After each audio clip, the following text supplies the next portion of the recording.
নমস্কাৰ বন্ধুসকল, welcome to YouTube channel. বন্ধুসকল, ফাইনালি মেট্ৰিক পৰীক্ষাৰ ৰিজাল্টটো আজিৰ দিনটোতে মুকলি হ'ল। বন্ধুসকল, ইতিমধ্যে কেইবাবাৰো টুইট আহিছে বন্ধুসকল, আৰু চাইবাৰ ফালৰ পৰা নোটিছ আহিছে। আপোনালোকে চাব পাৰে, অতি সোনকালে ৰিজাল্টটো চাব পাৰিব বন্ধুসকল। সকলোক মই ধন্যবাদ জ্ঞাপন কৰিছোঁ, আৰু যিবোৰ আপডেট দিছোঁ সকলোৱে ছাপোৰ্ট কৰিছে, অনেক ধন্যবাদ। আৰু মেট্ৰিক পৰীক্ষাৰ ৰিজাল্টটো ফাইনালি আজিৰ দিনটোতে মুকলি হ'ব, আৰু প্ৰতি বছৰৰ দৰে এইবাৰ অলপমান আগতে মুকলি হ'ব মেট্ৰিক পৰীক্ষাৰ ৰিজাল্ট। সকলোৱে গমেই পাইছে, এটাই কাৰণ যে প্ৰতি বছৰৰ দৰে এইবাৰ সাধাৰণতে সকলো এক্সপাৰ্ট হৈছে, আৰু সকলোবোৰ সাধাৰণতে আগতীয়াকৈ চাইছে, আৰু অৱহেলা কোনো কৰা নাই। আৰু সেবাৰ আৰু আপোনাৰ হায়াৰ ছেকেণ্ডেৰী ৰিজাল্টটো অলপমান দেৰি হ'ব। সেবাৰ মেট্ৰিক পৰীক্ষাৰ ৰিজাল্টটো আজিৰ দিনটোতে মুকলি হ'ল বন্ধুসকল, আৰু কিন্তু হায়াৰ ছেকেণ্ডেৰী পৰীক্ষাৰ ৰিজাল্টটো মোটামুটি 30 এপ্ৰিল তাৰিখ নহ'লে মে' মাহৰ প্ৰথম সপ্তাহত মুকলি হ'ব। মোটামুটি 10-15 দিন পিছতে মুকলি হ'ব। মোটামুটি 30 এপ্ৰিলৰ আগতে কোনো ধৰণৰ হায়াৰ ছেকেণ্ডেৰী পৰীক্ষাৰ ৰিজাল্ট মুকলি নহয়, কিন্তু মেট্ৰিক পৰীক্ষাৰ ৰিজাল্ট আজিৰ দিনতে ফাইনালি মুকলি হ'ল। সকলোক মই ভিডিঅ'টো শ্বেয়াৰ কৰিবলৈ জনাইছোঁ।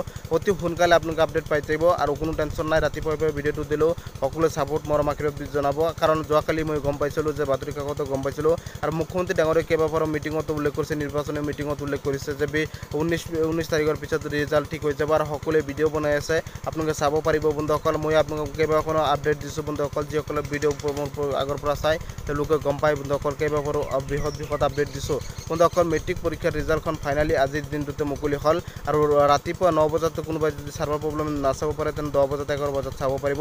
কি ৱেবছাইটত অতি সোনকালে মই কমিউনিটি পোষ্টত মই পোষ্ট কৰিম, কি ৱেবছাইটৰ পৰা ৰিজাল্টটো চাব পাৰিব, বা মোৰ লিংকত তলত যাই কিনেও আপোনালোকে এই মেট্ৰিক পৰীক্ষাৰ ৰিজাল্টবোৰ চাব পাৰিব। কি ৱেবছাইটৰ পৰা ৰিজাল্ট চাব পাৰিব মই কমিউনিটিত পোষ্ট কৰিম, কোনো টেনশ্যন নাই। সকলোৱে মেট্ৰিক পৰীক্ষাৰ ৰিজাল্টবোৰ চাব পাৰিব অতি সোনকালে। সকলো খবৰ, সকলো আপডেট মোৰ চেনেলটোৰ পৰা পাব। কেনেকৈ চাব পাৰিব মোৰ কমেণ্ট বক্সত, বা মোৰ সাধাৰণতে আপোনাৰ তলত ভিডিঅ'ৰ তলত লিংক দিয়া আছে, সকলোৱে চাব পাৰিব। আৰু ৰিজাল্টটো সাধাৰণতে কাৰ কেনেকুৱা হ'ল সকলো জনাব, আৰু ফাইনালি আজিৰ দিনটোতে মুকলি হ'ব, অলপ পিছতে মুকলি হৈ যাব, কোনো টেনশ্যন নাই। সকলোৱে ভিডিঅ'টো শ্বেয়াৰ কৰি দিব, চেনেলটো ছাবস্ক্ৰাইব কৰি দিব। কিবা কাৰণত যদি আজিৰ দিনটো নহয়, তেনেহ'লে অহাকালিৰ দিনটোলৈ অপেক্ষা কৰিব লাগিব।